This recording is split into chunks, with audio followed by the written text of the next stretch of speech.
Shooting start అయిపోయింది. Oh hello friends, good evening. Welcome to 12th daily money show. ఈరోజు మన daily money షోలో చాలా ఇంట్రెస్టింగ్ అప్డేట్స్ అని ఒక్కొక్కటిగా డిస్కస్ చేసేద్దాం. రే ముందు పాటు కట్ చేసేయి. కట్ చేయను, కట్ చేసారు రే బాగోదు. అలాగే వదిలేస్తా వీడియోలో.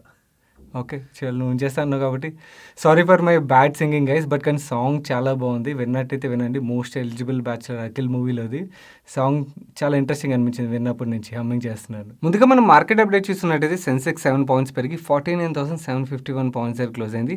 నిఫ్టీ 32 పాయింట్స్ పెరిగి 14,707 పాయింట్స్ దగ్గర క్లోజ్ అయింది. మీరు ఇక్కడ సెషన్లో top gainers and top losers list చూడొచ్చు. మన ఈరోజు ఫస్ట్ అప్డేట్ చూస్తున్నట్టయితే ఈరోజు మార్నింగ్ 7:45కి మన టెలిగ్రామ్ ఛానల్లో ఎడిల్వైజ్ వెల్త్ మేనేజ్మెంట్ యొక్క tyre sector research report share చేశాను కదా. ఈ రీసెర్చ్ రిపోర్ట్లో వాళ్ళు టైర్ సెక్టర్ ఇక్కడ నుంచి ఎందుకు గ్రో ఉన్నది అండ్ గ్రో అవడానికి ఉన్న ఆపర్చునిటీస్ ఏంటి అండ్ ఈ సెక్టర్ గ్రో అయినట్టయితే ఏ స్టాక్ బిగ్గెస్ట్ బెనిఫిషరీ అని చెప్పి ఆ రిపోర్ట్లో రాశారన్నమాట.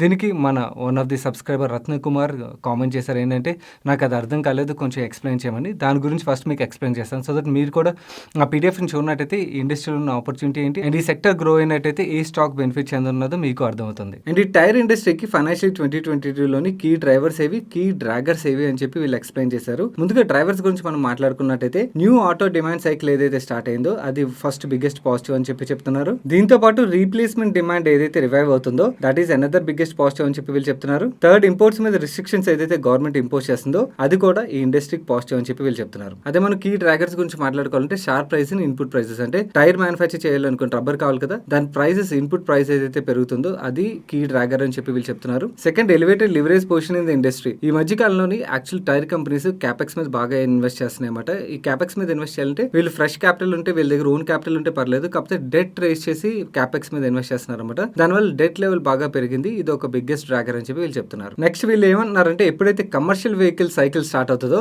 దాంతో టైర్ డిమాండ్ కూడా పెరుగుతుంది అని చెప్పి చెప్తున్నారు. అండ్ వీళ్ళ ఎక్స్పెక్టేషన్ ప్రకారం ఫైనాన్షియల్ 21, 22, 23లోని కమర్షియల్ వెహికల్స్ ఒక డిమాండ్ బాగా పెరగనున్నది. కమర్షియల్ వెహికల్ డిమాండ్ పెరిగినట్టయితే ఆటోమేటిక్ గా టైర్ డిమాండ్ కూడా పెరుగుతుంది అని చెప్పి వీళ్ళు చెప్తున్నారు. అండ్ అలాగే వీళ్ళు ఏమంటున్నారంటే, ఓఎం డిమాండ్ పికప్, అంటే బేసికలీ ఏవైతే ఒరిజినల్ ఎక్విప్మెంట్ మ్యానుఫ్యాక్చరింగ్ కంపెనీస్ ఉంటాయి లైక్ 2-వీలర్ సెగ్మెంట్లో కానీ, లేకపోతే ట్రాక్టర్ సెగ్మెంట్లో కానీ, ప్యాసింజర్ వెహికల్ సెగ్మెంట్లో కానీ, కమర్షియల్ వెహికల్ సెగ్మెంట్లో కానీ వీళ్ళ సేల్స్ బాగా పెరగనున్నాయి. నెక్స్ట్ 5 yearsలోని వీళ్ళు సేల్స్ పెరిగినట్టయితే ఆటోమేటిక్గా టైర్ ఇండస్ట్రీకి కూడా అది పాజిటివ్ అని చెప్పి చెప్తున్నారు అనమాట. అండ్ వీళ్ళు ఏమంటున్నారంటే, ఎకానమీ రివైవ్ అయితే రీప్లేస్మెంట్ డిమాండ్ కూడా బాగా పెరుగుతుంది. ఈ రీప్లేస్మెంట్ డిమాండ్ బాగా పెరిగినట్టయితే టైర్ ఇండస్ట్రీకి అది పాజిటివ్, ఎందుకంటే బికాస్ టైర్స్ రీప్లేస్ చేశారు అనుకోండి వీళ్ళు ఫ్రెష్ సేల్స్ వస్తాయి కదా. అండ్ అలాగే టైర్స్ మ్యానుఫ్యాక్చర్ చేయాలంటే టైర్లో యూస్ చేసే ఇన్పుట్ ఏంటి, రబ్బర్ కదా మోస్ట్లీ. ఆ రబ్బర్ కాస్ట్ పెరిగింది అనుకోండి వీళ్ళు ఇన్పుట్ కాస్ట్ పెరిగిపోతుంది. ఏదైతే ఇన్పుట్ కాస్ట్ పెరగనున్నదో దాన్ని రీప్లేస్మెంట్ డిమాండ్ నెగెట్ చేసేస్తుంది అని చెప్పి వీళ్ళు చెప్తున్నారు. అండ్ ఈ కమింగ్ ఇయర్స్ లోని టైర్ ఇండస్ట్రీ ఏదైతే గ్రోత్ చూడనున్నదో ఆ గ్రోత్ లోని సిఎట్ బిగ్గెస్ట్ బెనిఫిషరీ అని చెప్పి వీళ్ళు ఎక్స్పెక్ట్ చేస్తున్నామని చెప్తున్నారు. అందుకని సిఎట్ ఒక టార్గెట్ ప్రైస్ ని వీళ్ళు 2050కి ఇంక్రీజ్ చేశారు అండ్ బై రేటింగ్ ఇచ్చారు. అండ్ వీళ్ళు సిఎట్ ఎందుకు బిగ్గెస్ట్ బెనిఫిషరీ అవనున్నదో దానికి రీజనింగ్ కూడా ఇచ్చారు. మీరు ఇక్కడ చూడొచ్చు. బేసికల్ సిఎట్ ఒక మార్కెట్ షేర్ గ్రాడ్యువల్ గా 2016 నుంచి డ్రాప్ అవుతుంది అన్నమాట. ఆ మార్కెట్ షేర్ ఏదైతే డ్రాప్ అవుతుందో దాన్ని అడ్రస్ చేస్తుంది కంపెనీ.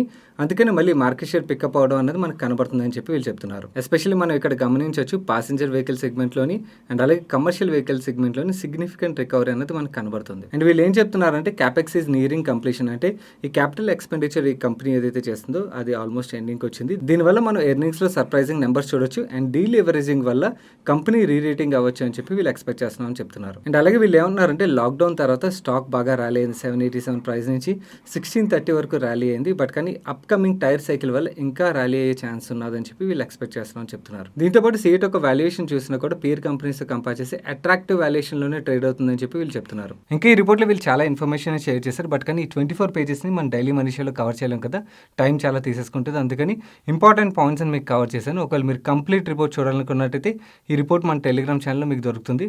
మీరు ఈరోజు మార్నింగ్ 7:45 పోస్ట్ దగ్గరికి వెళ్ళినట్టయితే మీరు ఈ పీడిఎఫ్ని డౌన్లోడ్ చేసుకోవచ్చు. మన నెక్స్ట్ అప్డేట్ చూసినట్టయితే లాస్ట్ 1 yearలో ఫార్మా సెక్టర్ చాలా మంచి గ్రోత్ డెలివర్ చేసింది కదా.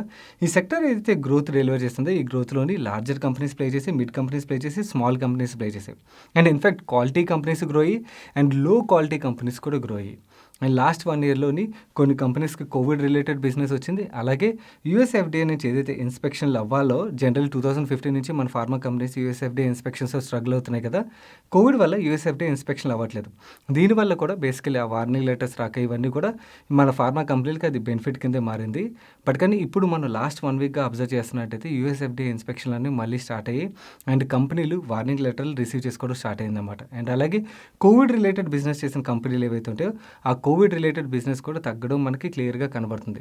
సో, ఇలాంటి టైంలోని కొంచెం జాగ్రత్తగా ఉండాలి. ఒకవేళ మీరు ఫార్మా సెక్టర్‌లో ఇన్వెస్ట్ చేసినట్టయితే quality companies like Divi's, Gland లాంటి కంపెనీలో ఇన్వెస్ట్ చేస్తున్నట్టయితే I don't think you should worry about it. But కానీ లో క్వాలిటీ కంపెనీలో ఇన్వెస్ట్ చేసినట్టయితే మాత్రం you should be little careful. ఎందుకంటే బికాస్ యూఎస్ఎఫ్‌డీఏ నుంచి ఆ కంపెనీలకి ఏవైనా వార్నింగ్ లెటర్‌లు వచ్చినట్టయితే స్టాక్ ప్రైస్‌లో మనం చాలా డీప్ ఫాల్ చూడొచ్చన్నమాట. కొంచెం జాగ్రత్తగా ఉండండి. అండ్ ఇన్‌ఫాక్ట్ మన ఛానల్‌లో రన్ చేసిన ఎక్స్‌పర్ట్ సిరీస్ ఇంటర్వ్యూలో జినేష్ గోపని గారు కూడా సేమ్ వ్యూనే ఎక్స్‌ప్రెస్ చేశారు. 5-6 మంత్స్ బ్యాక్ అనుకుంటా ఆయన ఇంటర్వ్యూ చేసాం. ఆయన ఆ ఇంటర్వ్యూలో అదే చెప్పారన్నమాట. ఫార్మా సెక్టర్‌లోని యాక్చువల్లీ కోవిడ్ తగ్గిన తర్వాత ఎప్పుడైతే యూఎస్ఎఫ్‌డీఏ ఇన్స్పెక్షన్లు స్టార్ట్ అవుతాయో లో క్వాలిటీ ఉన్న ఫార్మా కంపెనీస్ ఏవైతే ఉంటాయో వాటి మీద వార్నింగ్ లెటర్స్ ఇష్యూ అయినట్టయితే డెఫినెట్లీ ఈ సెక్టర్‌కి అది కొంచెం డ్రాబ్యాక్ అని చెప్పి మాట్లాడారు. సో, మీరు ఒకవేళ ఈ సెక్టర్‌లో లో క్వాలిటీ కంపెనీలో ఇన్వెస్ట్ చేస్తున్నట్టయితే మీకు మంచి గ్రోత్ వచ్చి ఉంటుంది కాబట్టి we should be little careful now. మన నెక్స్ట్ అప్డేట్ చూస్తున్నట్టయితే రిలయన్స్ ఇండస్ట్రీస్ లేట్ నైట్ ఎక్స్చేంజెస్కి ఒక అప్డేట్ షేర్ చేసింది. ఈ అప్డేట్లో వీళ్ళు ఏం చెప్తున్నారంటే వీళ్ళు ఓటీసీ సెగ్మెంట్ అంటే ఆయిల్ టు కెమికల్ సెగ్మెంట్ ఏదైతే ఉన్నదో దాన్ని డీమర్జ్ చేయనున్నారని చెప్పి వీళ్ళు చెప్తున్నారన్నమాట. సో, ఈ డీమర్జర్లో భాగంగా ఏదైతే ఓటీసీ సెగ్మెంట్ వీళ్ళు సబ్సిడీని ఫామ్ చేస్తారో ఇది 100% రిలయన్స్ ఇండస్ట్రీస్ ఒక సబ్సిడీగా ఉంటుంది. అండ్ వీళ్ళు refining and marketing and petrochemical బిజినెస్ని ఈ సబ్సిడీకి ట్రాన్స్ఫర్ చేయనున్నారని చెప్తున్నారు. అండ్ అలాగే ఈ బిజినెసెస్ ద్వారా ఏదైతే డెట్ ఉన్నదో అది కూడా ఈ సబ్సిడీకి ట్రాన్స్ఫర్ చేయనున్నారని చెప్పి వీళ్ళు చెప్తున్నారు. దీన్ని బట్టి మనకి ఏం అర్థమవుతుందంటే ప్రీవియస్గా ముఖేష్ అంబానీ గారు సౌదీ అరామ్కోతోని డీల్ ఉన్నది అని చెప్పి స్టేక్ సేల్ ఉన్నదని చెప్పి అనౌన్స్ చేశారు కదా, అది చాలా రోజుల నుంచి పెండింగ్లో ఉన్నది. ఎప్పుడైతే డీమర్జ్ చేస్తారో డీమర్జ్ చేసిన తర్వాత నాకు తెలిసి దాని రూట్ అయితే క్లియర్ అవ్వచ్చు. మేబీ దాని గురించి అని చేస్తున్నట్టున్నారు. అండ్ అలాగే ఈ బిజినెస్ నేను చూసినట్టయితే ఓవరాల్ కంపెనీకి 60% రెవెన్యూస్ ఈ బిజినెస్ నుంచే వస్తున్నాయి. బట్ కానీ లాస్ట్ 1 ఇయర్గా మనం చూస్తున్నాం అనుకోండి డిజిటల్ అంటే జియో ద్వారా మంచి గ్రోత్ వస్తుంది. అండ్ అలాగే రీటైల్ ద్వారా మంచి గ్రోత్ వస్తుంది కదా, యాక్చువల్లీ ఈ సెగ్మెంట్స్ మంచి గ్రోత్ డెలివర్ చేస్తున్నాయి అన్నమాట. సో, ఇప్పుడు రిలయన్స్ ఇండస్ట్రీస్కి 4 గ్రోత్ ఇంజిన్స్ ఉంటాయి. ఒకటి ఓటీసీ సెగ్మెంట్, ఇంకోటి రీటైల్, ఇంకోటి డిజిటల్ అండ్ అలాగే new material and green energy. అంటే గ్రీన్ ఎనర్జీ వైపు కూడా వీళ్ళు మూవ్ ఆన్ ఉన్నారని చెప్పి మనకు అర్థమవుతుంది. మన నెక్స్ట్ అప్డేట్ చూస్తున్నట్టయితే తమిళనాడు గవర్నమెంట్ ఈరోజు బడ్జెట్ సెషన్లోని కొత్తగా 12,000 బస్సులు కొంటున్నామని చెప్పి అనౌన్స్ చేసింది. ఇందులోని 2,000 బస్సులు ఈ బస్సులు కొంటున్నామని చెప్పి అనౌన్స్ చేశారు. దీంతో ఈరోజు సెషన్లో అశోక్ లేలాండ్, టాటా మోటార్స్, జేబీఎం ఆటో, ఎలక్ట్రా గ్రీన్ స్టాకులు చాలా మంచి గ్రోత్ డెలివర్ చేశాయి. ఈరోజు మార్కెట్ ఎంత వాలటైల్గా ఉన్నా కూడా ఈ స్టాక్స్ మంచి గ్రోత్ డెలివర్ చేశాయి. అండ్ ఇన్ఫాక్ట్ మన వీడియో బిగినింగ్లోని టైర్ సెక్టర్ గురించి మాట్లాడుకుంటూ వాళ్ళు ఏమన్నారు, బేసికలీ కమర్షియల్ వెహికల్ సెగ్మెంట్లోని మంచి గ్రోత్ని ఎక్స్పెక్ట్ చేస్తున్నామని చెప్పి వాళ్ళు అన్నారు కదా, ఆ రిపోర్ట్తో ఈ న్యూస్ కోయిన్సైడ్ అవుతుంది కదా, దీంతో టైర్ సెక్టర్ కూడా చాలా మంచి గ్రోత్ చూన్నదని చెప్పి మనకు అర్థమవుతుంది. మన నెక్స్ట్ అప్డేట్ చూస్తున్నట్టయితే మహీంద్రా ఎలక్ట్రిక్ అండ్ అమెజాన్ వాళ్ళ పార్ట్నర్షిప్ని అనౌన్స్ చేసింది. ఈ పార్ట్నర్షిప్లో భాగంగా మహీంద్రా దగ్గర నుంచి అమెజాన్ ఎలక్ట్రిక్ 3 వీలర్స్ని కొనున్నది. వీళ్ళు యాక్చువల్లీ గ్లోబల్లీ ఒక టార్గెట్ పెట్టుకున్నారన్నమాట. బై 2025 వీళ్ళు 10,000 ఈ వెహికల్స్ ద్వారా డెలివరీ చేద్దాం అండ్ 2030 కల్లా 1,00,000 ఈ వెహికల్స్ ద్వారా డెలివరీ చేద్దాం అని చెప్పి టార్గెట్ పెట్టుకున్నారు. ఆ టార్గెట్లో భాగంగా వీళ్ళు మహీంద్రా ఎలక్ట్రిక్తోని పార్ట్నర్షిప్ని అనౌన్స్ చేశారు. ఇలాంటి అమెజాన్ లాంటి పెద్ద పెద్ద కంపెనీలతో టైప్ వల్ల మహీంద్రా ఈ వెహికల్కి అయితే డెఫినెట్లీ అది పాజిటివ్ అని మనం అర్థం చేసుకోవచ్చు. మన నెక్స్ట్ అప్డేట్ చూస్తున్నట్టయితే 5G technology one of the leader అయిన క్వాల్కమ్తోని ఎయిర్టెల్ కొలాబరేషన్ అనౌన్స్ చేసింది. ఈ కొలాబరేషన్లో భాగంగా 5G టెక్నాలజీని వీళ్ళిద్దరూ కలిపి ఇండియాలో రోల్ చేయనున్నారు. ఎయిర్టెల్ గత కొంతకాలంగా చాలా డిఫరెంట్ పార్ట్నర్షిప్ని, డిఫరెంట్ కంపెనీలు ఎక్వైర్ చేయడం ఇవన్నీ అనౌన్స్ చేస్తుంది. యాక్చువల్లీ ఎయిర్టెల్ షేర్ హోల్డర్ కొంచెం డిసప్పాయింటింగ్గా ఉండొచ్చు, ఎందుకంటే బికాస్ స్టాక్ ప్రైస్లో పెద్ద మూవ్మెంట్ లేదు. బట్ కానీ actually as a personally share holder నాకైతే ఇలాంటి పార్ట్నర్షిప్లు అవి చాలా పాజిటివ్గా అనిపిస్తున్నాయి. ఎందుకంటే బికాస్ ఇవన్నీ ఫ్యూచర్లోని కంపెనీకి గ్రోత్ డ్రైవ్ చేయొచ్చు. మన నెక్స్ట్ అప్డేట్ చూస్తున్నట్టయితే హిండాల్కో నిన్న new dividend distribution policy announce చేశాను కదా, ఈరోజు వర్చువల్ ఇన్వెస్టర్ మీట్ కండక్ట్ చేశారు. ఆ ఇన్వెస్టర్ మీట్ ఒక లింక్ని, యూట్యూబ్ లింక్ ఏదైతే ఉంటుందో దాన్ని మన టెలిగ్రామ్ ఛానల్లో షేర్ చేశాను. మీరు చూడనట్టయితే చూడండి. ఈ ఇన్వెస్టర్ మీట్లోని కుమార్ మంగళం బిర్లా గారు చాలా మంచి పాజిటివ్ కామెంటరీ చేశారు. ఆయన ఏమన్నారంటే నెక్స్ట్ 5 ఇయర్స్లో వీళ్ళ annual free cash flows 1.2 billion touch అవ్వచ్చు అని ఎస్టిమేట్ చేస్తున్నామని చెప్పి చెప్తున్నారు. అండ్ నెక్స్ట్ 5 ఇయర్స్లో 2.5 బిలియన్ టు 3 బిలియన్ క్యాపెక్స్కి ఇన్వెస్ట్ చేస్తామని చెప్పి చెప్తున్నారు. అండ్ వీళ్ళు ఏదైతే ఫ్రీ క్యాష్ ఫ్లోస్ జనరేట్ చేయనున్నారో అందులో 50% గ్రోత్కి, 30% డెట్ రిడక్షన్కి అండ్ 8 to 10% డివిడెండ్ డిస్ట్రిబ్యూషన్కి యూజ్ చేస్తామని చెప్పి చెప్తున్నారు. ఆయన ఎప్పుడైతే ఇన్వెస్టర్ మీట్లో చాలా మంచి పాజిటివ్ కామెంటరీ చేశారో ఈరోజు సెషన్లో స్టాక్ కూడా చాలా బాగా ర్యాలీ అయింది.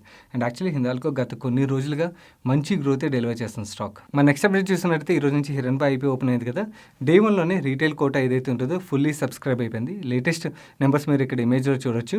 అండ్ ఒకవేళ మీరు ఐపీఓ వీడియో చూడనట్టయితే ఇక్కడ ఎండ్ కార్డ్లో కూడా ఉంచుతాను, మిస్ అవ్వకుండా చూడండి. That's it for today's daily money show guys. ఈ డైలీ మనీ షోలో ఏదైతే ఇన్ఫర్మేషన్ మీకు షేర్ చేశానో ఆ ఇన్ఫర్మేషన్ మీకు హెల్ప్ఫుల్ ఇప్పటివరకు వీడియోని లైక్ చేయనట్టయితే వీడియోని తప్పకుండా లైక్ చేయండి. అండ్ ఈ video me friends and family మెంబర్స్కి హెల్ప్ఫుల్ అవుతుందంటే వాళ్ళకి తప్పకుండా షేర్ చేయండి. అండ్ మీరు ఇదే ఫస్ట్ టైం మన మనీ పర్ ఛానల్కి వచ్చి ఛానల్ సబ్స్క్రైబ్ చేయనట్టయితే ఇక్కడ ఛానల్ లోగో మీద క్లిక్ చేసి ఛానల్ సబ్స్క్రైబ్ చేస్తూ పక్కన ఉన్న బెల్ ఐకాన్లోని ఆల్ నోటిఫికేషన్స్ యాక్టివేట్ చేసుకోండి. నేను సాయి కృష్ణ పత్రి, రేపు డైలీ మనీ షోలో కలుస్తాను. Good night.